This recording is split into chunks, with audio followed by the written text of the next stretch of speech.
So like going into this and doing the short film and stuff like that, Shad, like I know that this is also, and we don't need to go into too many crazy details because it might be for the members only out there.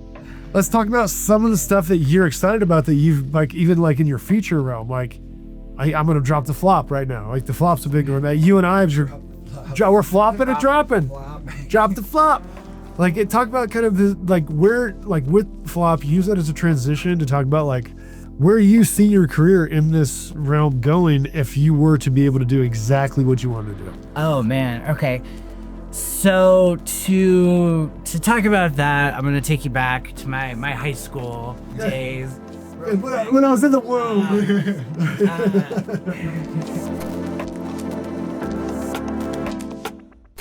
Hey everybody, welcome back to the Rat's Nest. I am Jesse. I'm Sean. And today we've got Shad on the cast, who, little do you know, or maybe you do if you've been stalking us, but Shad has been part of this team basically since in the Shed days, which we've mentioned in previous podcasts.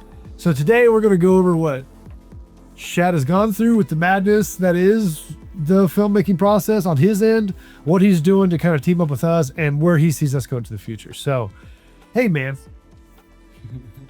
Hello, Jesse Nyander. Yes. Good to see you, babe.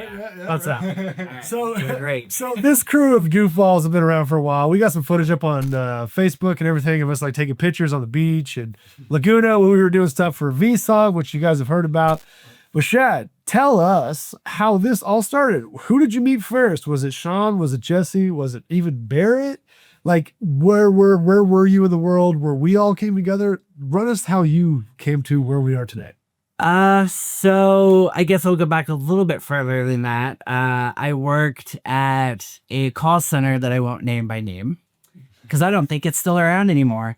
And I met a couple of people there who were kind of like into film and I had been dabbling in like writing shorts, and I met a couple people and they were like, hey, we should get a camera and just make stuff that entertains us.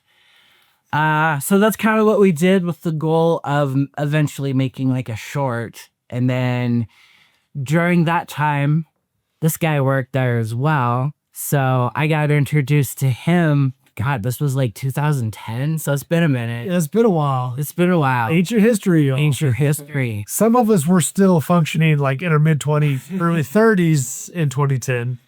So. And so I met Jesse, and I think the first video that we ever worked on was a video for a band called the Honey Getters from Fort Collins. Yeah.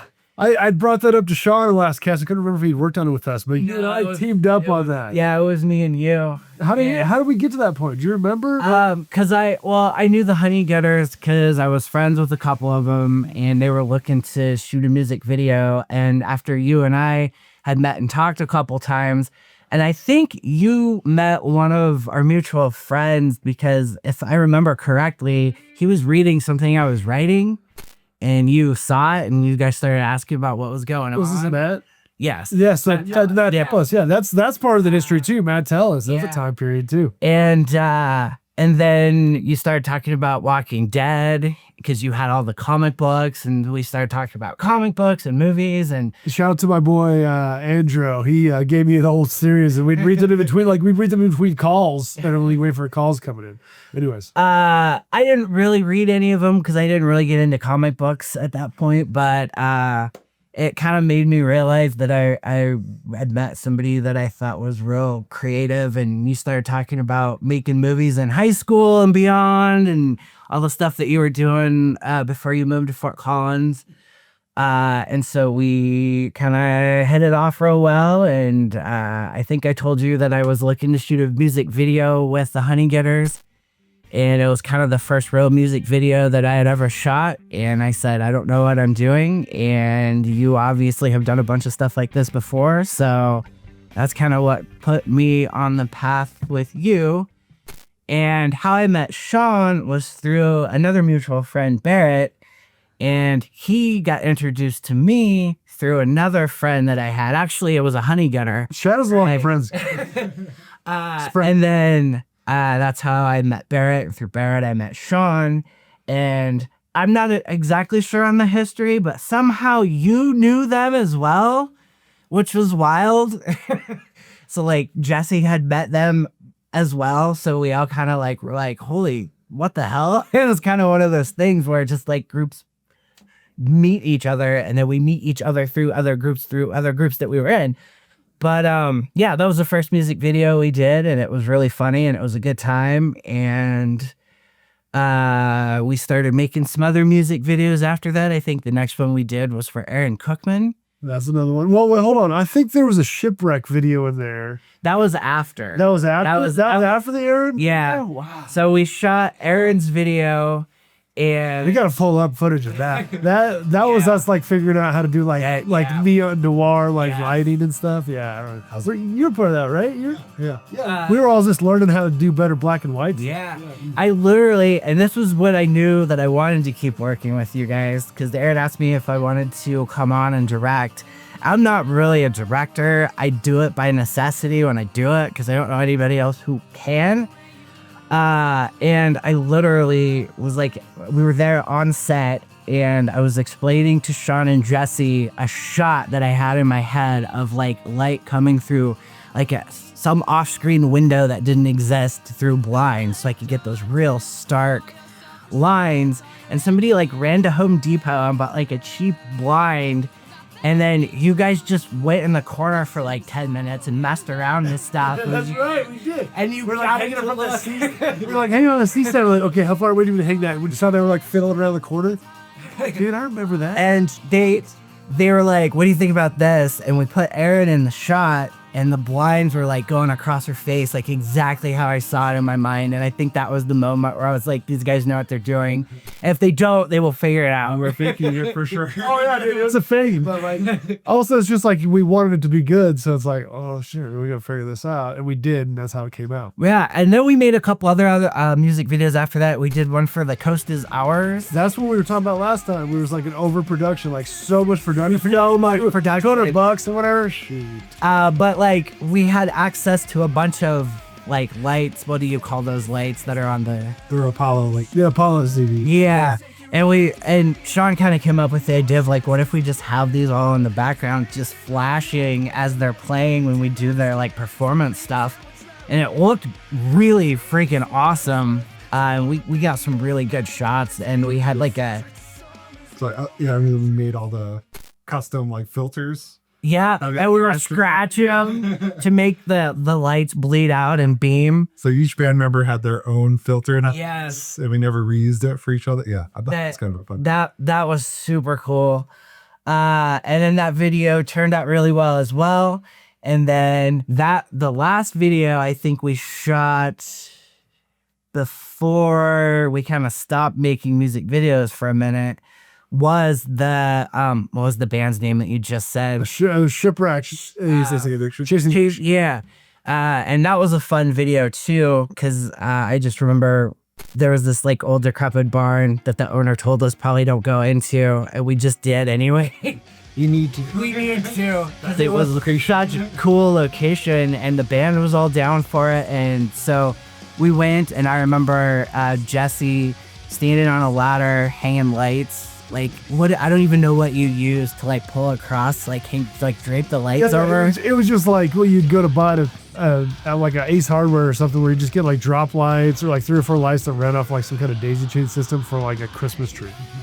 And the lighting looked so awesome. But the shot that will always stick in my mind from that music video is we went out to the middle of the field and we had this big giant generator, and we had this big ass spotlight that would circle. And so we had at night. Used any of that? Yeah, we did. We used it. And so there's just footage of this dude standing in the middle of the field with a big ass spotlight circling, and it would like come across his face and stuff like as he was singing. But that was kind of the first few projects that I worked with you guys. And then we kind of went our own separate ways for a while. And then we came back because I believe it was like 2001 or 2. You were doing 2001. I mean 20. Damn, 2020. Yeah, oh, 2021 or 22 years ago. Yeah. Jesse hit me up and said he was running a filmmaker group down at the Lyric Cinema. So I just started showing up there. And you guys asked me if I wanted to come work on a couple projects with you, and we kind of sat in a room for like a couple months at a time, just bouncing ideas off each other, and some of those things came to fruition. Well, let's talk about some of those things. So this was like, we're talking about the stuff we did the last like year or two. Yeah, like 2022, 2023. So we were on a mission. We were on a mission for that, to try to see what we could make and just kind of write scripts and just kind of do things quickly and not like worry about production and get things done. That was the goal. So and there's a few of those that we actually got shot and some we didn't quite finish. So let's talk about the ones that we got shot. Like, which ones do you remember specifically? I remember, I don't remember the name of it now because we changed it a couple times, but the mind one with the kinesis. Yeah. We did that with, yeah. So I remember shooting that one because we had like, somebody came in and did, was that Tina who did like the blood work? Yes, it was. Yes, it was. It's Tina. Not sure if you're out there.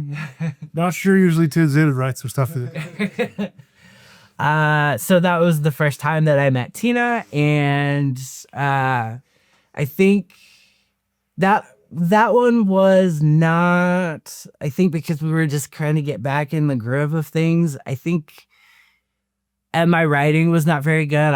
I'll be honest with you on that one, but it gave us the drive to know that we did and completed a project we wanted to continue doing that. So the other one that it's just so stupid, but the balloon one we shot in like an hour, and it was just this 30-second short of Jesse bopping a balloon up in the air, and then I walked through the door and I'm like, how long have you been doing that? And he's like, 6 weeks. And then he like pops the balloon over to me, and I start bouncing it, and I pop it back. And then I just like improvised the line that made Sean laugh when I said it. So we had to do it a couple of different times, but it was just such a silly, stupid little thing that was just so funny.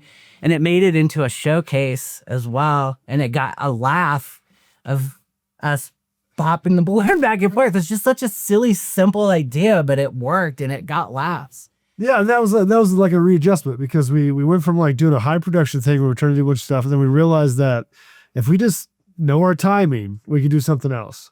So what did we do after that? That was when we did the Thin Yellow Line. Yeah, let's talk about that one. That was a 3-parter. We worked our butts off. We did. Yeah, it was a long weekend. Well, it was like an awesome weekend. Yeah. Yeah, we had a lot of people involved with that one. Yeah. So I think Jesse just came up with this like one night where we were just throwing out ideas for fun. He mentioned something about like, what if like somebody like touches the police tape and somebody else like stops him, and then you just would cut to a shot of him like all tangled up. And I had kind of started thinking about that a little bit when we were talking about it, and I was like, dude, that could be like a short. And in my head, I started coming up with like just all these different characters I could pop in and out of this world. And my big contribution to that idea was like, what if you just follow the tape guy for a day and you see what that guy, the guy who like lifts the tape for the detectives when they go under the do not cross. So let me echo that too. Yeah, no. So the thing is, y'all, there's been so many movies. If you watch a million movies like we do, there's so many movies, so many serious TV shows where you got the police. It's like for some reason they have the trope of the guy lifting the tape. It's just part of it. Like they got to open it for it. It just made me go like, why does that exist? And what got me is there's this movie called Traitor starring Don Cheadle. So he started that, and there was a moment where there wasn't a guy at the police tape line, and they went in themselves. And I go, uh-oh. So where's the police guy? Like, why is this guy even a purpose? Can he be replaced with a bucket of sand? And then my wheels turning. And I brought it up to Shad, and we just started jamming on it. We ended up coming up with what you see now, which is the Thin Yellow Line. So yeah, so that was a really fun project. I guess I'll just say now that like I'm the third person on the Nerd Rat Media website. I do a lot of the actual like screenwriting for the shorts.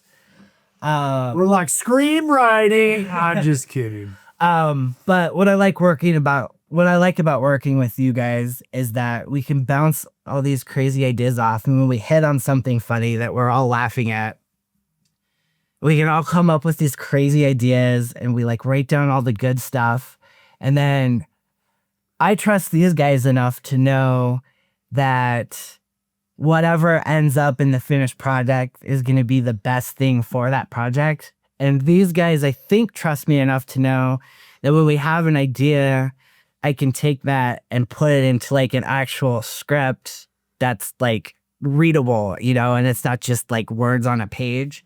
So, but what I like about working with you guys is that when we're collectively coming up with ideas for a short, you guys trust me enough to know that I'm going to be able to put that in the script form. And you guys have always been cool enough to let me like put my own spin on things in the writing process. Well, we also go back and forth a little bit, trying to figure out what works best. But it's not like we're just, you know, yes or noing guys. We're like, oh, sorry, Shad, we're gonna let's think about this. Is this shot gonna work? You know, it's more like, do we have the time for it? Are we gonna be able to pull it off?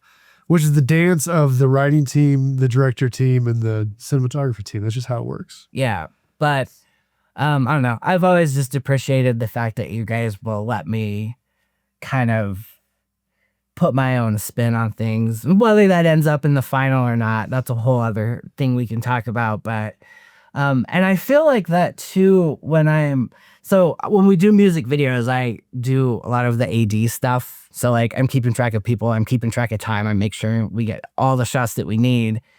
And but even when I'm doing that, these guys are open enough to where I'll be like, hey Sean, this would be maybe a cool idea for a shot. And then if we have time, Sean will actually shoot it and just to see what it looks like. And sometimes that'll end up in the final thing and sometimes not. But just the fact that you guys let me be like open and throw out ideas, maybe just as like a third set of eyes of like, what if we try this or do something like that, you know, whatever. And you guys have always been really very open to listening to ideas and trying to figure out like that might work, or I don't think that'll work, or we're running out of time or whatever. But you guys always listen to me. So I appreciate that. Yeah, for sure. And I mean, it's part of our process. Like we've always been open to ideas and stuff.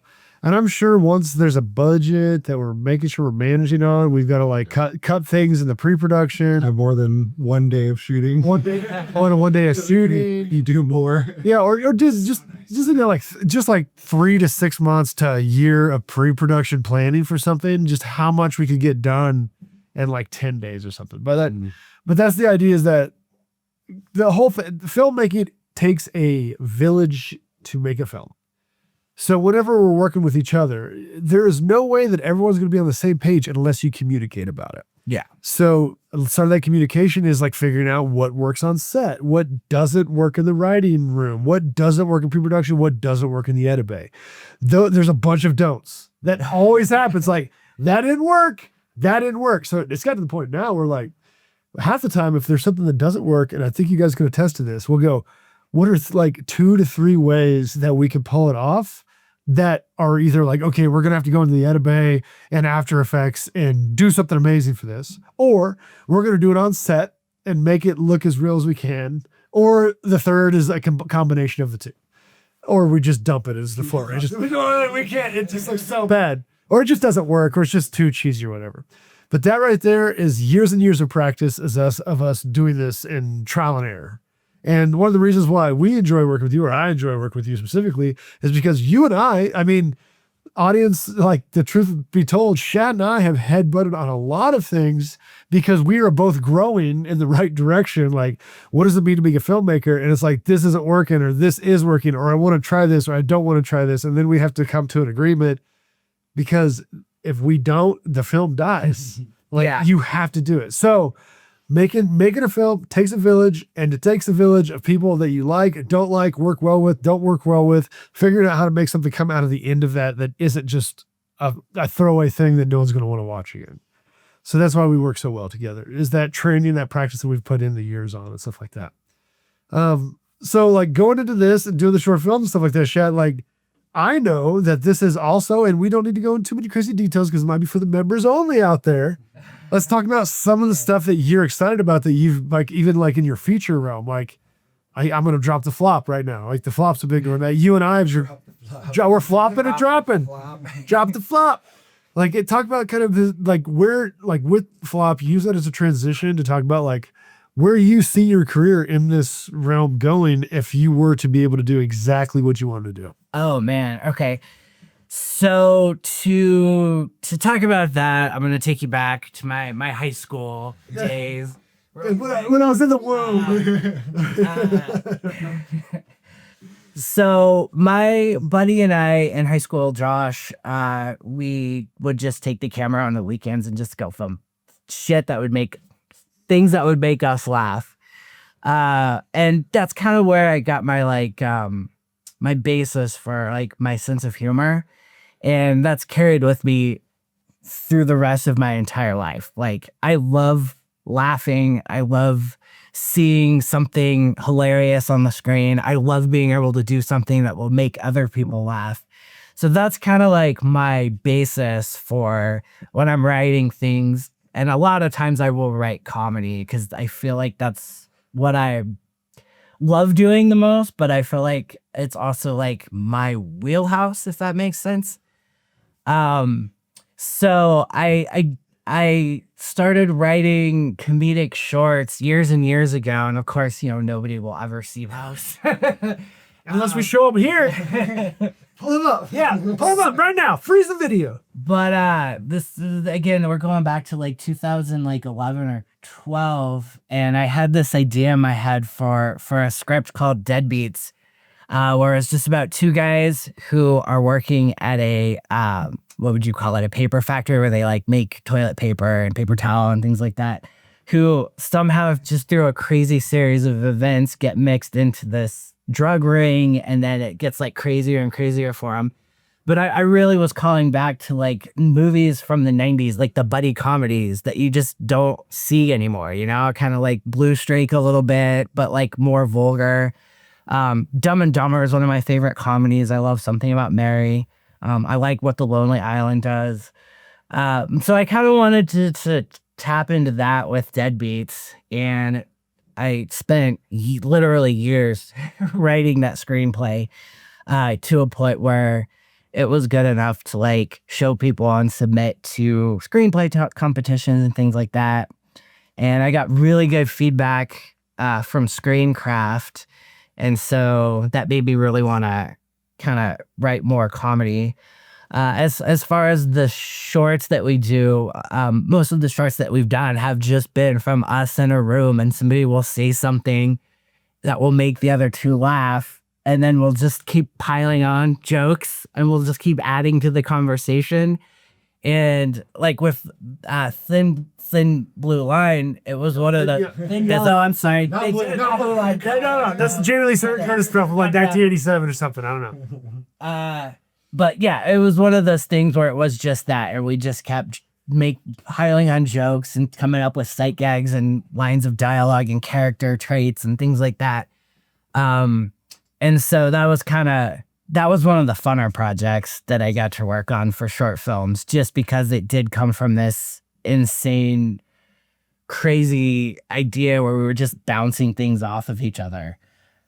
Yeah, so I love comedies. And so no, this is gonna sound like, yeah, okay, I'm gonna be an egotistical person for a second here, but when I submitted Deadbeats to Screencraft, one of the feedback pages that I got that I will never forget. Hold on. Okay. Pause. You can continue as Okay. But one of the feedback lines that I got from the person who was reading my script said, and I quote, "A treasure trove," is the words he used, of comedic dialogue on each page. So I kind of really pride myself on being able to write funny dialogue, I guess, is my strength as a writer. Cool. And then I wrote a horror comedy a couple years ago as well that is still in progress. And then the latest one that I wrote is a screenplay called The Flop, and it was based off of something that really happened. My friend that I work with was filling out the form for her kid to play soccer, and she was kind of like being distracted, and she was like talking to her kids, and she's filling out. She flipped the page over, and she's like, "Why am I filling out the exact same information on the other side?" She gives it to her kid. Her kid turns it in. 2 days later, she gets a call from the association, the soccer association, thanking her for volunteering to be a coach. She accidentally filled out the second half of the page that was volunteer coaching without realizing she was doing it. She had never played soccer a day in her life, so she had to learn over the course of the weekend the soccer basics so that she could teach the kids the coming week. And that idea just stuck with me for like weeks. I couldn't get that out of my mind of how funny of a concept that would be to just accidentally become something. And so I wrote that, and I probably wrote on that for probably a good year almost before I started getting feedback from this guy. Was a huge part of crafting that script and making it as good as it was, because I got it to a point where I was comfortable with showing people. And so the first person that I sent it to is my buddy Ryan, who he's not a filmmaker at all. He doesn't do this kind of stuff. But when I send him stuff, he will read it and just tell me if it's funny. Like, this is good. This is worth pursuing. And he's very honest with me. And if I'll send him something and he's like, yeah, it's not for me, that's his nice way of saying that's not any good. So I'm like, okay, maybe I need to either rework it or scrap it.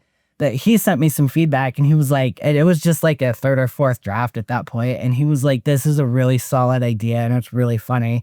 So I spent a long time rewriting. And I think the first time that I mentioned it to you guys was we were at a meeting for another project, and I had written like 3 or 4 pages, and I just, hey, can you guys look at something and just tell me if this is like worth pursuing? And they read it, and they both said it was funny. They both kind of laughed at it. So but then I got it to a point where I was ready to show somebody who was actually in the craft of filmmaking, which was Jesse. And this dude got on a plane and read my script front to back. And not only did he read it front to back, but you said you read it twice. Yep. And he had breakdowns on every single scene in that script. And that's what you want for feedback. Like, so many times you'll send somebody something to read and they'll just be like, yeah, it was good. And like, they won't really give you feedback. And on the other end, sometimes, like, I had somebody send me a script once and I started giving them feedback, and this person just told me that I didn't understand what they were doing. And I literally never talked to him again after that. It was like, wow, dude, like, he got real offended.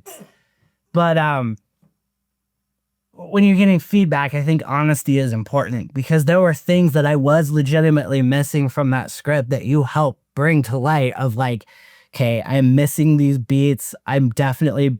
There's things in there that need to be fixed. And you were even giving me lines of dialogue that ended up in the final script. Like, you're like, oh, it'd be funny here if Tina said this. Tina's the main character. But like, you gave me like real feedback that I knew that I needed to make the script stronger. So yeah. I mean, that's a perfect thing to kind of wrap up the episode on for this here is, this is our process. This is how we try to make things. This is how we work together. The reason that you have trust in me is because, you know, I'm not going to like just beat around the bush. I'm able to give you that feedback, which you're getting to the end of like this script. And are you submitting it? Yeah, I've submitted it a couple times. I've gotten around to feedback, which was really good. I did another rewrite and I submitted again, which I should hear back from in like June. Exactly. Well, hey, let's call it for this episode here. But I wanted to say that Shad's been with us for a while here, and we've been trying to like work our way uphill to like do some creative stuff. He's been working his butt off, and I want him to give you guys a feedback. I want you to give him some history on Shad so y'all know where he came from and where we're going with it. And we're going to kind of nerd out on some stuff here in the next episode with Shad. Also, yeah, thank you for becoming our first channel member. Hey, we got our first not sure is definitely sure about being a channel member. So that works out great. All right, y'all, we're going to make a break here. We're going to come back for our second podcast of the night, and then members only, we're cutting it off for that. So this is the last chance for you to tune in. Share, like, subscribe. Thanks for being here. Cut it. Go there. All right. Cool. Was that any good? Oh, Was yeah, that for any sure. good? Sometimes I talk and I don't know if I'm